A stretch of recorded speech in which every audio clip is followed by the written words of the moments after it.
भारी उतार चढ़ाव के दौर से गुजर रहा है। हाँ, बाजार में कुछ दिन ऐसे भी रहे हैं जब यहाँ पे रिकवरी देखने को मिली है, लेकिन अगर पिछले 3 महीने की बात करें तो ज्यादातर दिन ऐसे रहे जब बाजार लाल निशान पर क्लोज हुआ है। गिरावट के दौर में फंसने से पहले इसी साल बाजार के कई अच्छे दिन भी रहे हैं जिसमें हमने नए रिकॉर्ड्स बनते हुए देखे हैं। जैसे हम कैसे भूल सकते हैं, बीएसई सेंसेक्स ने सितंबर 2024 में 85,978 के लेवल को हासिल किया था और ये था इसका ऑल टाइम हाई। वहीं बीएसई के शेयरों के नाम अब एक नया कीर्तिमान भी जुड़ गया है। बीएसई के शेयर में पिछले 3 सालों में ताबड़तोड़ तेजी देखने को मिली है और इस तेजी के ही बदौलत बीएसई अब दुनिया भर में शीर्ष प्रदर्शन करने वाला लिस्टेड एक्सचेंज बन गया है, यानी टॉप परफॉर्मिंग एक्सचेंज। बीते 3 साल में बीएसई ने 683% का रिटर्न दिया है। बीएसई ने इस प्रदर्शन की बदौलत दुनिया भर के जितने भी टॉप एक्सचेंजेस हैं, जैसे कि London stock exchange, CBOE global markets और डॉशे बोर्स एजी जैसे दिग्गजों को काफी पीछे छोड़ दिया है। नेशनल स्टॉक एक्सचेंज यानी एनएसई पर लिस्टेड स्टॉक 2024 में अब तक करीब 150% बढ़े हैं। वहीं पिछले 3 साल में बीएसई 680% से ज्यादा चढ़ चुका है। ईटी की एक रिपोर्ट हमें बताती है कि बीएसई ट्रेलिंग 12 मंथ अर्निंग के 91 गुना और 1 साल की फॉरवर्ड अर्निंग के 63 गुना पी रेशियो पर कारोबार कर रहा है। वहीं अगर इसे हम लंदन स्टॉक एक्सचेंज से कंपेयर करें तो 3 साल में 53.9% की बढ़त ही इसने हासिल की है। फाइनेंशियल ईयर 25 के एस्टिमेटेड अर्निंग्स के 32 गुना पर ट्रेड कर रहा है। इस दौरान डॉशे बोर्स एजी और सीबीओई ग्लोबल मार्केट्स इंक में 43% और 48% की ही बढ़त देखने को मिली है।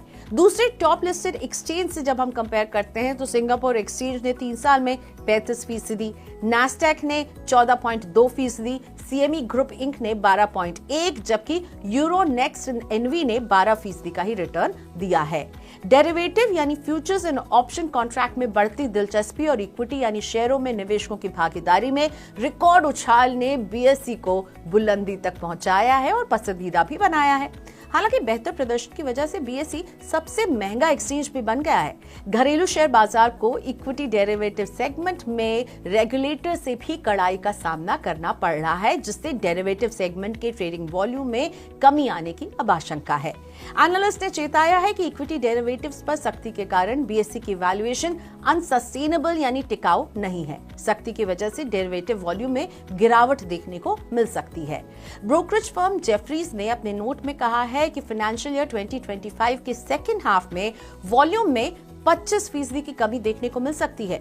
ब्रोकरेज ने आगे की संभावनाओं को लेकर सचेत किया है और उसका मानना है कि बीएसई की वैल्यूएशन उम्मीद से आगे चल रही है। मौजूदा भाव पर रिस्क और रिवॉर्ड का संतुलन नकारात्मक हो चुका है। रेगुलेशन में सख्ती के बाद मार्केट वॉल्यूम पर असर पड़ेगा और बीएसई के लिए थोड़ा सा उसका जो फायदा है वो भी हम देखेंगे सीमित दायरे में फंसता हुआ, और ये कुछ जोखिम है इस बाजार से जुड़े हुए जो इस पर असर डाल सकते हैं। बीएसई शेयर 1 महीने में 16%, जबकि 6 महीने में 117% चढ़ा है। घरेलू ब्रोकरेज फर्म मोतीलाल ओसवाल ने बीएसई के लिए अपने प्राइस टारगेट को अपग्रेड करके 6,500 रुपए कर दिया है। इसके पीछे वजह है डेरिवेटिव कॉन्ट्रैक्ट के लिए छोटे लॉट साइज, प्रतिस्पर्धियों से भिन्न अंतराल पर एक्सपायरी, कम लेन देन शुल्क और ब्रोकरों तक पहुंच, जिसकी वजह से मार्केट शेयर में विस्तार को बताया गया है। बीएसई का शेयर मंगलवार को 107 रुपए यानी ऑलमोस्ट 2% गिरा था और 5,441 रुपए प्रति शेयर के भाव पर क्लोज हुआ है। बीएसई के शेयर ने 1 महीने में 16%, जबकि 6 महीने में 117% की बढ़त